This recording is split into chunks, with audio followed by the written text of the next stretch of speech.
move, I will start to introduce our third speaker in this session.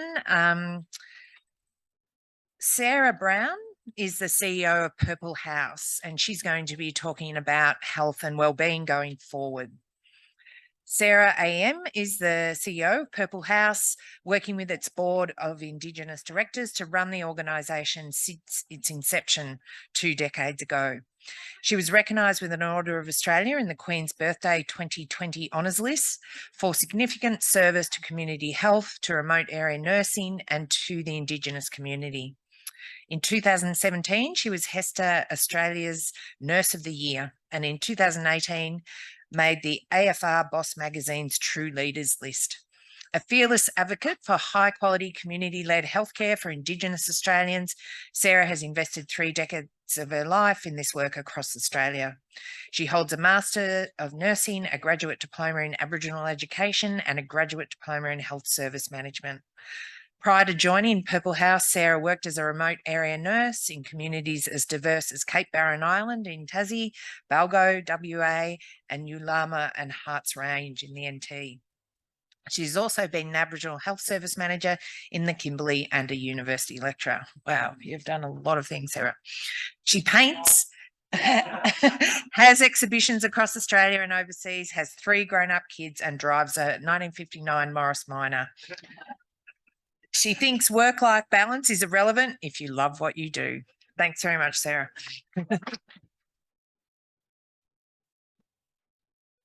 Thanks, everyone. I'd like to acknowledge the Aranda people of Murbantur on this beautiful country. I'm glad the young ones have left, because I do sometimes tell some raucous jokes. And I reckon the demographic is right for me to tell you I had a colonoscopy yesterday, so I'm feeling I'm very cleansed. But hopefully I'll do all right. So I know you've been sitting down for a long time, so I won't take a lot of your time, but I do get the opportunity to tell to probably a different audience than usual the story of the Purple House, and then link it to our concerns and our efforts to look after Nura country. I run the Purple House. Our official title is Western Desert Nganampa Walytja Palyantjaku Tjutaku Aboriginal Corporation. So I used to tell our nurses they weren't allowed to resign until they could say it and spell it. So they all stayed forever. So it's a little bit tougher now with COVID. We're used to having a queue of nurses waiting to work for us. We don't quite have a queue right now. So if you know any dialysis nurses, we treat them very well and we have lots of fun. I've got to work out how to do this. I'll have to put it's very easy. Okay, so our name means keeping or making all our families well. So it was in recognition that when people got a diagnosis of end-stage renal failure and they needed to be on dialysis and had to leave their community and their family and their sacred sites, not only were they sick, but they were missing. They were missing from looking after their sacred sites, from passing on their knowledge to the next generation.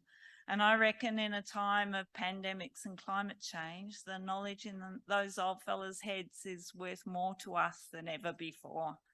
And of course, you have to have the right people in the right place at the right time to pass on that knowledge. You can't do it on Zoom.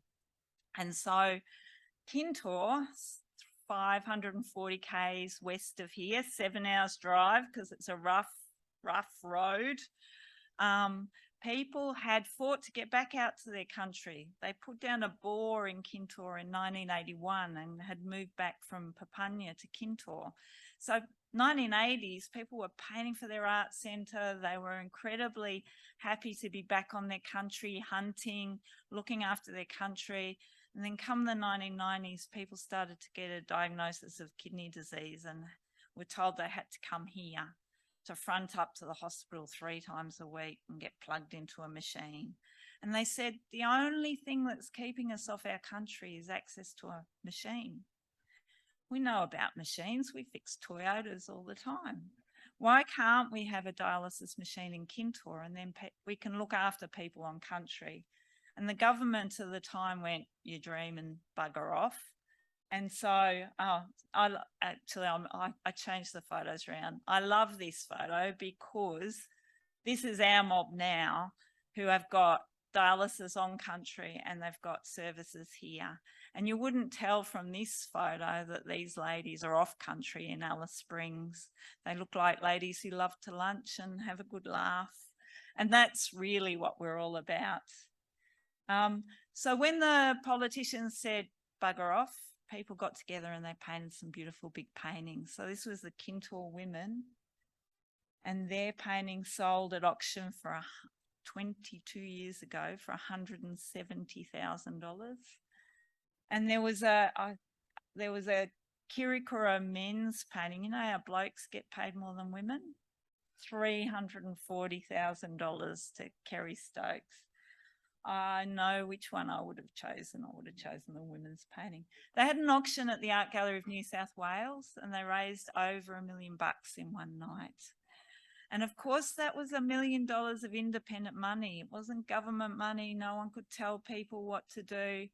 And so that gave people a chance to come up with their own model of care, which was to have dialysis machines and a nurse on country to help people to go home. When we started, we had the worst survival rates on dialysis in the world. People were crashing onto dialysis at really late notice because they were hiding out bush and they were doing really poorly in town and they were dying. It was like from first diagnosis of kidney disease, so not first dialysis, first time the doctor said your kidneys are no good, to death was 2 years. Now we've got the best survival rates in the country and our patients are living longer than white fellas in Sydney. And that's pretty bloody good. And for us, it's all about getting people home, looking after people. It's the fact that Aboriginal people had a problem, came up with their own solution, and have now got their own Medicare item number for that solution. So there is now Medicare, it's 13105. If I was going to get a tattoo, that would be what it was. And it covers the dialysis done in a very remote location in Australia by a nurse or a health worker. And it was built on our model, but it's for the whole of remote Australia. So now I've got the whole of remote Australia asking for help. So we started with one machine in Alice and one machine out in Kintore, and we started to get people home one at a time in the back of the clinic. And what we realised was even just the sniff of getting home improved people's health because hope is a powerful force. And it meant that when we upped it a bit, old buggers like Ningara here got to spend the last 5 years of her life home on country, died with a belly full of lizard on her own country with a family around her. And this is her painting in Paris at the Indigenous Art Museum in Paris. Then we started getting calls from other communities asking for help. And one of the first was Yundamu, and they had Kurra gold mining royalty money. So you'll know there's lots of news about Yundamu in the press at the moment. They put $1 million that they could have bought Toyotas or gone to the pub with or whatever into a fund to get dialysis in Yundamu. We've got 4 chairs out there and we run Yundamu aged care as well. And that dialysis unit has a roof full of solar and it's also made out of shipping containers. So it was a really easy build. And in town, we built the Purple House, and no 2 days are ever the same at the Purple House. It's just over the back. And what we did was it was an ordinary house. We stuck dialysis machines in the back bedroom. And but what we did was we created a place in Alice Springs where Pintupi Walytja people felt comfortable. So it wasn't long before they were saying, hey, have you got a washing machine? Can we do our washing? Because we haven't got a washing machine. Or let's get our own doctor. Napajari, that's me. Can you cut my toenails for me? Because I can't put my shoes on. We need a podiatrist. Let's make a fire pit and cook some tails because we miss cooking kangaroo tails. We are currently working, we have our own biomedical engineer who did his PhD on remote dialysis. A dialysis takes 500 litres of ultra pure water. And you would know that water quality in some communities is quite hard. He's worked out a way that we can recycle. So we can take that 500 litres down to 250 litres. And the bit that we can't recycle, we can grow bush medicine plants with. So we're trialling that technology here in Alice, ready to roll it out bush. That's our little dialysis room, and not so many of our dialysis nurses are young people like Megan. We're trying to encourage young people that dialysis is a good fun. You might know us because of the purple truck. We designed and built, we got swear jar money from pharmaceutical companies. Always knew there should be more swearing. When drug companies do something naughty, they have to put money in a swear jar. So this is $340,000 of farmers swearing. The purple truck is a 2-chair dialysis unit that can go anywhere, and it does. And it's a really good way to teach kids about how to keep your kidneys healthy, and for them to talk to old fellas in the truck in little communities where we don't have dialysis yet. We're up to about 18 years of dialysis in Kintore now. This building was an international Rotary project, a global grant. I have had more Rotary chicken dinners than any vegetarian should have to have. Love a good Rotary chicken dinner. But we had Rotarians from South Korea donating money for us to redevelop a building that had a camel living in the kitchen out in Kintore. And we had a big fight for this old man. In 2009, the Territory government closed the borders for any dialysis patients in WA or SA. And at that stage, closing the borders was something that no one had ever heard about before. And Jungarai was stuck on the wrong side of the border in WA, 150 k's from his nearest dialysis machine, and they were going to send him to Perth. And he went, fuck off. I've never been to Perth in my life. There's no road between Alice Springs and Kiwirrikurra and Perth. I'd be lost. So we had a big battle, and eventually we won. And I went very grey in that process. But this was the photo of him finally getting home to country, to Kiwirrikurra, which is Australia's remotest community. It's got a population of about 150 people and 200 dogs. But they have actually had non-drinkable water for the last 3 years. They've been drinking out of single-use plastic bottles, and we've had to develop a double water treatment system. So we treat the water once to make it drinkable, and then again to make it dialysable. And we're in Australia. The whole community has non-drinkable water, and it has been that way for 3 years. It's appalling. This is our geographical spread these days of people have asked us to help.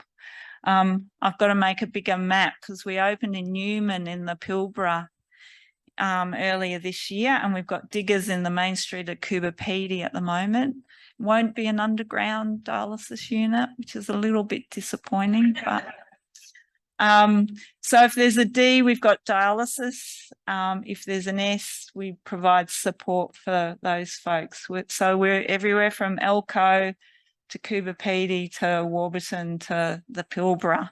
There are no afternoon snoozers anymore. So of course, we are incredibly worried about rising temperatures and the quality and quantity of water. This year we've mapped our own carbon footprint, and we've worked out that we will be able to be carbon neutral by the end of next year, which is a big undertaking for a health service with single-use plastics and diesel, but we're gonna do it. So we may have to buy a few proper carbon credits from a ranger group at the end, but we're working on more solar, more water recycling. We're looking at EV vehicles. I've challenged a philanthropic fund, a family fund, to get us. I want an old London taxi converted to EV and wrapped in a Papunya Tula painting to drive old ladies to their appointments. They offered me a 1930s Rolls Royce, but I'm not sure about the disabled access of that. It'd be pretty cool though. And I think it's about everyone's involved, from no plastic containers for food for old people to my office seems to collect the recycling. I have got so many spaghetti cans in my office. Everyone says piggity. We've tried to wean people off piggity on toast for breakfast, but there'll be blood up the walls. So the best we can do is make sure the cans get somewhere useful when they've been washed out. This is our org chart, which if you know traditional org charts, this probably blows your mind.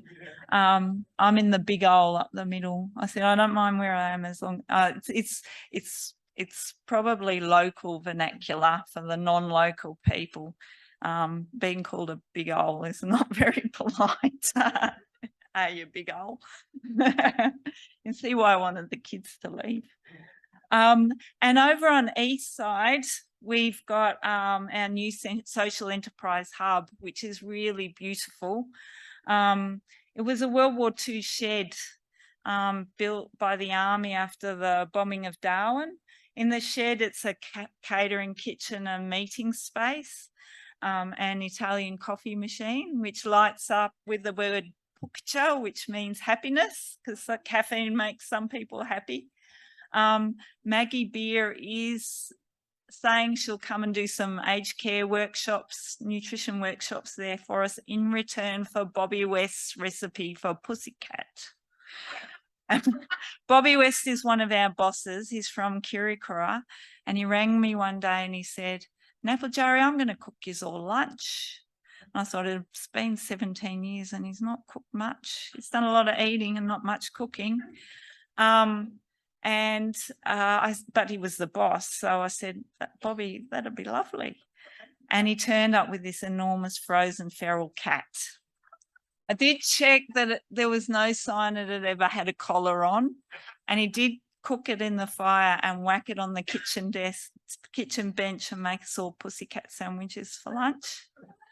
On that day, in typical Purple House style, we had a busload of school kids from Bellingen turn up. And I thought, oh, Bellingen, they'll all be hippy-dippy vegans. They're going to freak out. Not all the kids, I don't know what their parents said when they got home, but all the kids and their teachers tried cats. But then we had a busload of old ladies from Sydney who'd come to line dance for us. Not so many of them tried pussycats. And I can tell you that I don't usually eat meat, but I also get the story of feral animals and the importance of, and you know, Bobby had cooked it for us, so I did give it a go. I've ticked that one off my bucket list. A bit like chewy, smoky lamb would be as close as I could say. One old fella was allocated the cat brains, and I had to hand him the skull, and he whacked it open with a rock and sucked out the pussycat.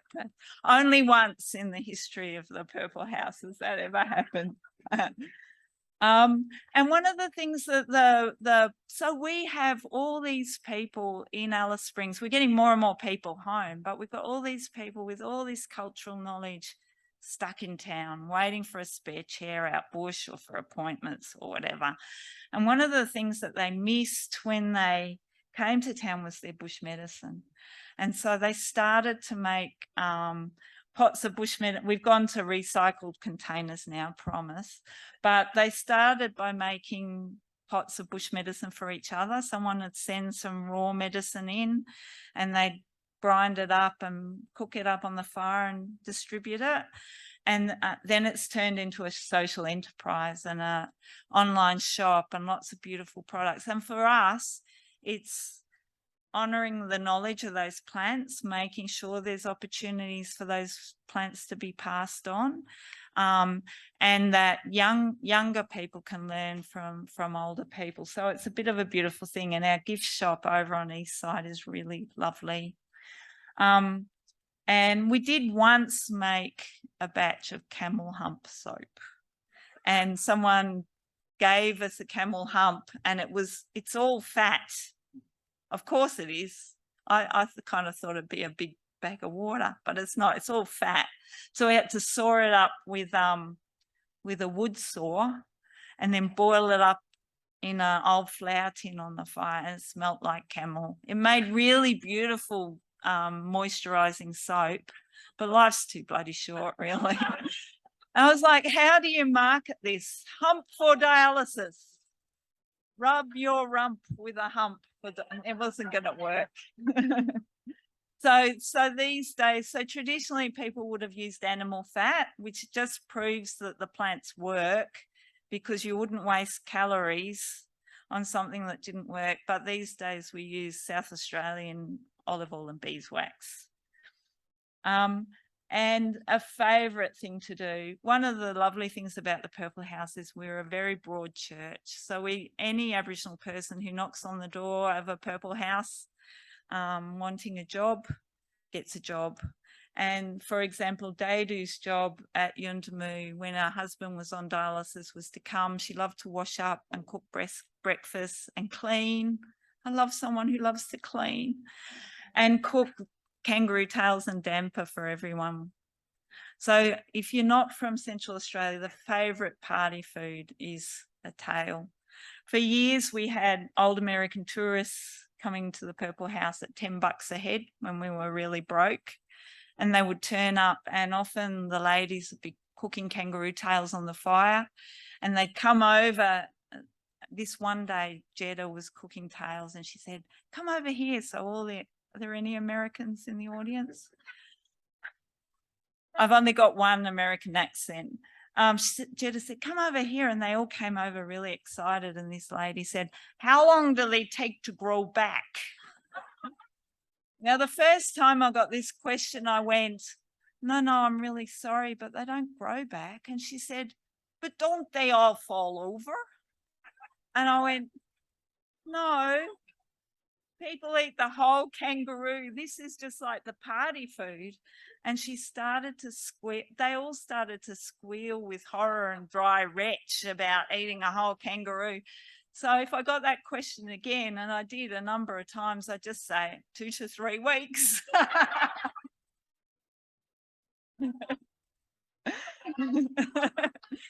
We worked out that we'd had 1,000 old American tourists, that's $10,000, through the Purple House in a year, and about half of them had gone back to America thinking that kangaroo tails grew back like lizards. But hey, fair game, eh? The other one, this is a few years ago, the patients loved saying hello to these Americans, and were really perplexed that Americans would come all the way to come and say hello to them. But Samuel was sitting after dialysis eating his stew, and he whispered to me and he said, "Are they Americans?" And this woman, who wasn't the same woman, but like I said, I've only got one American accent, said, "Yes, we're from the United States of America." And he looked up at her and he said, "I've been worrying for you, Mob." I said, it was a few years ago, and she looked down at him and she said, "Why would you be worrying about us?" Which was quite patronising, but we'll leave that aside. And Samuel said, that man with the orange hair, that Trump, he says he's going to build a wall to keep them Mexicans out. And you, Mob, you're going to get so lonely." And it was just, she was perplexed and a bit overwhelmed, and said, "Yes, we've been worrying about us too." But again, I think it was that thing about why would you build a wall to keep people apart? And in terms of the Purple House has been very good at welcoming people in. This is a beautiful painting that was painted to fund dialysis in Ernabella in South Australia. And I got to drive the first 2 people home for dialysis in Ernabella. There was not a dry eye in the house. And I reckon I'm in the right audience for you to know this man. So we did, ladies, he may be 82, but he's a very sexy man. This is Jack Thompson. If you could scrape the pheromones from this man's armpits and bottle them, you would make a bloody fortune. So we got a call from St Vincent's Hospital in Sydney that Jack had to start dialysis and that he was saying that he couldn't start because he was trying to make this movie High Ground that needed to be filmed in Kakadu, and there's no dialysis in Kakadu. So I said to my bosses, what do you reckon? And they said, oh, poor bugger. He's been helping Aboriginal people out all his life. We're the only people in the world who can help him. Let's turn the purple truck around and take it up to Kakadu. And then I had all the nurses fighting about who was going to spend a month in a small vehicle in Kakadu with Jack Thompson. But the lovely thing was that we were on Australian Story and lots of people watched it to see Jack Thompson male centrefold in Clio magazine, but then got to hear the story of the Purple House. And I just wanted to quickly show you this. This is a new clinic in the Pilbara. So it's a primary healthcare clinic, but we've got a room in the back of it. And it's rammed earth and it makes more power. The clinic makes more power than it uses. And we've got 4 dialysis chairs and 2 nurses in the back. So we're getting people from across the Pilbara home. And that's Pretzel, the house dog. And that's us. And I've gone way over time, but I guess I just want to say that our directors are really worried and really looking at ways that they can be really creative and trial new ways of looking after the country, their country and their sacred sites in these changing times. And we take volunteers and students and welcome people for a cuppa. So if you're in town for a bit longer and you want to come and have a cuppa at the Purple House, give me a hoy. Thank you.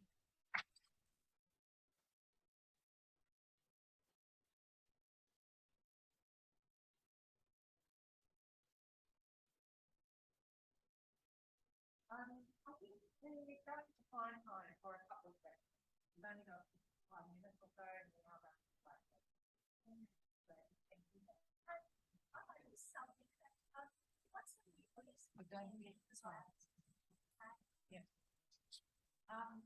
that's right. It was what's the main reason for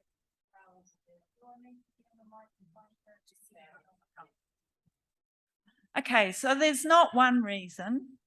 If you think about Kiwirrikurra, where Patrick was from, 1985, people walked in from the desert naked, it was my last year of high school. It wasn't that long ago. To be a hunter-gatherer, people who survived were really, really good at storing calories because you never knew when you were going to kill another kangaroo and you couldn't carry food with you. So there is a word in Pintupi for packing it down because you eat your fill and you eat a bit more, you pack it down. I've seen an old lady pack down a whole packet of Tim Tams because you never know when you're going to catch another packet of Tim Tams. So what was survival of the fittest, now people are living next to a shop full of bloody meat pies and Coca-Cola, or, went from that diet to rations of flour, sugar, tea and tobacco. We've got really high rates in Central Australia, and it's about diabetes, high blood pressure. It's about childhood infections. If you're born prematurely, you're born with smaller kidneys with fewer filters in it. There's a whole heap. So then you can go wide. Anything that we can do to improve the health of pregnant women, little kids, environmental health in remote communities, encouraging people to stay well hydrated during the summer, go to their clinics to eat the best they can with what they've got. Bobby West says, people say, I'm not a cow, I'm not a sheep, I can't eat green things every day, but you know, those green things, they're good. There's a whole heap of community development, environmental health stuff that we can do. It runs in families. So we're always going to have some kidney disease around, as there are people all around the world who actually don't know why their kidneys failed. It's going to take some time. But in the meantime, we have to do this, which I'm very good at. We've got to get those old fellas home to lead their communities and pass on their knowledge. And then we have to work together to reduce the incidence of kidney disease in the longer term. And we need to help people to get kidney transplants as well. They are doing work on a bionic kidney, which should start human trials soon. That's my retirement plan, is that everyone will get fitted with a bionic kidney and will be able to get on with their lives, and we can turn all our dialysis centres into wellbeing centres.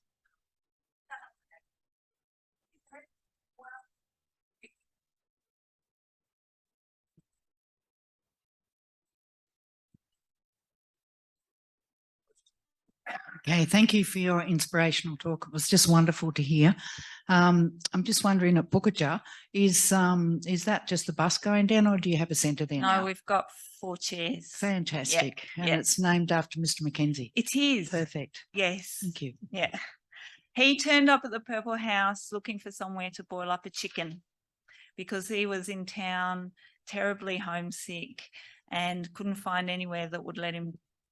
So, of course, we went, of course, come in. Well, you can cook your chicken on our fire. And then we looked in his billy and his chicken was green. So we went and bought him a new chicken, and he sat at the Purple House and wrote letters to the Prime Minister and all over. So we're very proud. It was a lovely community opening in Walytja with all his family there, because he didn't make it home on dialysis. Yeah. Yeah. Thank you, Sarah. Oh. Thank you.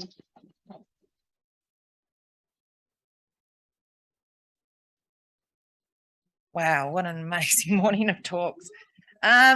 So we've got a bit more to come still. Now we're going to hear a 5-minute video. So I'd encourage you to have a boogie if you would like, or at least just to stand up and have a stretch. I'll tell you a little bit about it. After that, we've got Morris Stewart zooming in to have a chat to us, and he will be able to answer any questions you might have bubbling away. After that, we're going to hear about the voice to the Parliament and looking towards the future from the members of the Uluru Youth Dialogue, who started our discussions in Yarning Circle this week, and they are just amazing people. So this video is called Rooted by Mia Kami.